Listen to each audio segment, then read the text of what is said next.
Hello दोस्तों, प्यारे से चैनल में आप सभी का स्वागत है। आप सभी के सामने मैं एक प्रश्नावली 5.3 का प्रश्न संख्या क्या है 8 है।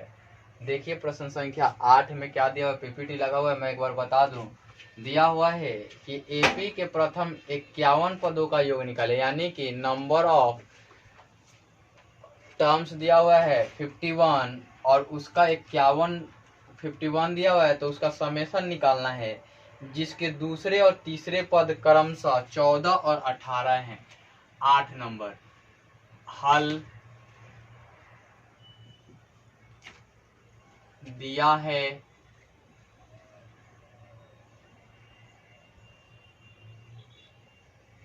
A2 बराबर 14, A3 बराबर 18। उसके बाद क्या कर रहा है, एस 51 फाइंड आउट करने हैं आपको। तो आप सभी जानते हैं कि यहाँ क्या दिया हुआ है, S51 दिया हुआ है, यानी कि नंबर ऑफ टर्म्स दिया हुआ है। अब आप ध्यान से देखें कि ये दोनों दिए हुए हैं, तो आपको क्या क्या फाइंड आउट करने होंगे। आपको फाइंड आउट करने होंगे नंबर्स ऑफ टर्म्स। तो दिया हुआ है n दिया हुआ है, तो इसकी जरूरत नहीं है, n की जरूरत नहीं है, n दिया गया है। अब यहाँ से ए देखिए कहीं मिल रहा है, नहीं मिल रहा है, तो ए आपको निकालने होंगे। और यहाँ से देखिए एन तो पता है, यहाँ भी पता है, यहाँ भी पता है, तो डी आपको निकालने होंगे। तो आपको ए भी फाइंड आउट करने हैं, डी भी फाइंड आउट करने हैं। पहले इसमें दिया नहीं गया कि फाइंड आउट करना है, फाइंड आउट केवल और केवल यही करना है। तो आइए आते हैं और देखते हैं। अब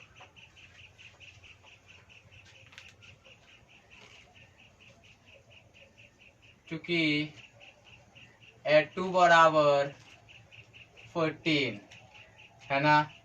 अब देखिए मैं लिखूं इसको या करके A प्लस n कितना दिया, 2 दिया हुआ है, 1 दिया -1 और d दिया हुआ है, और ये कितना दिया हुआ है, 14 दिया हुआ है ना।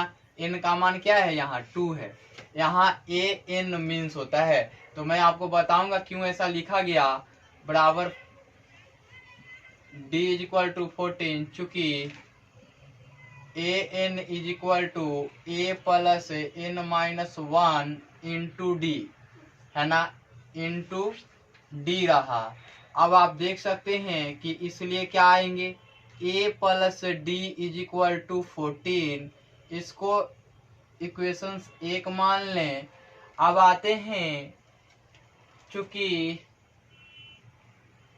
A3 इज इक्वल टू 18 दिया हुआ है, तो हमने क्या किया, a प्लस n का मान 3 है, -1 into D is equal to 18, चूंकि a n is equal to a plus n -1 into D, ये हुआ। अब देखिए a का मान रहा और यहाँ पे हो जाएगा 2d और यहाँ हो जाएगा 18। इसको इक्वेशंस 2 ले लें।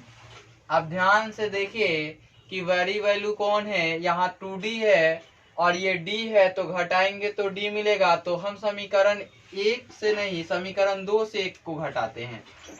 अब समीकरण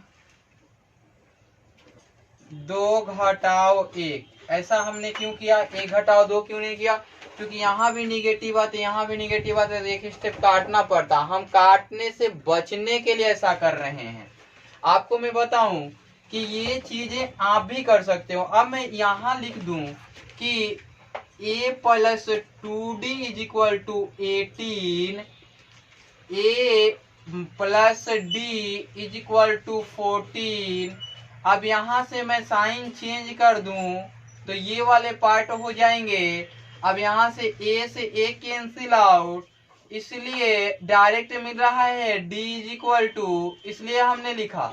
हमने यहाँ शायद विजिबल नहीं है, तो मैं एक बात बता दूं आपको कि मैं उधर की तरफ लिख देता हूँ, ये कट गया। हम डायरेक्ट इसको लिख सकते हैं, इसलिए करके यहाँ डायरेक्ट इसलिए हमने लिखा कि घटाने के बाद कोई नंबर रहता, कोएफिशिएंट ऑफ डी रहता, अर्थात कि डी का कोई गुणांक होता, तो हम लिखते इसको चूकी करके।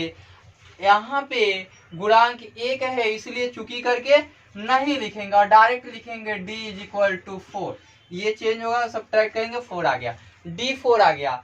अब समीकरण 1 से, अब समीकरण 1 में d इज इक्वल टू 4 रखने पर है ना, क्योंकि a plus D is equal to 14 या a प्लस डी का मान 4 है, ये 14 है, या a plus a is equal to 14 minus 4 हो जाएगा, इसलिए a इज इक्वल टू कितना हो जाएगा 10 हो जाएगा। ये आपने देखा। फिर किससे आते हैं, फिर आ रहे हैं हम, फिर एन बराबर n अपॉन में 2, यहाँ हो जाएगा plus n minus 1 into D.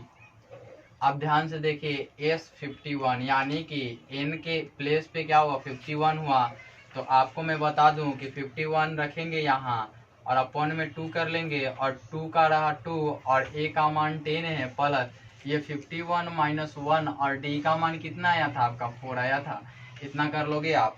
मैं आपको एक बात बता दूं यहाँ कि आप जितना जल्दी हो सके ये कैलकुलेशन अवॉइड करने का सीख लो, है ना। ये 51 अपॉन में 2 और ये हो जाएगा 10 और यहाँ से हो जाएगा 200, है ना। कैलकुलेशन अवॉइड करने का मतलब है कि कैलकुलेशन से कैसे बचा जाए, कैसे दिमाग में ही कैलकुलेशन हो जाए, ये चीज आपको सीखना होगा। यहाँ 2 10 हो जाएगा, ये 2 से कैंसिल आउट होगा तो 105 टाइम्स में होगा। अब इसका गुणा करोगे तो आप जानते हो कि क्या होगा, यहाँ पे आप मल्टीप्लाई करोगे 51 का 5 से। तो आप एक चीज ध्यान रखना कि इससे करने के लिए आपको करना क्या होगा, करना होगा कि इसको 50 यदि मान लो तो भी या डायरेक्ट गुणा कर लो तो भी कोई फर्क नहीं पड़ता। 51 पचे हो जाएगा 255 और 255 का 5 हो जाएगा, क्या हो जाएगा S51, 255 का 5 हो जाएगा, हासिल 25 हो जाएगा। अब देखिए यहाँ 51 से 0 में गुणा कीजिएगा तो 0 और हासिल 25 है तो फिर 5 हो जाएगा, फिर यहाँ कैरी 2 हो जाएगा, फिर 51 कम 51 और 2 53 हो जाएगा। इस प्रकार से ये आंसर्स हो जाएंगे।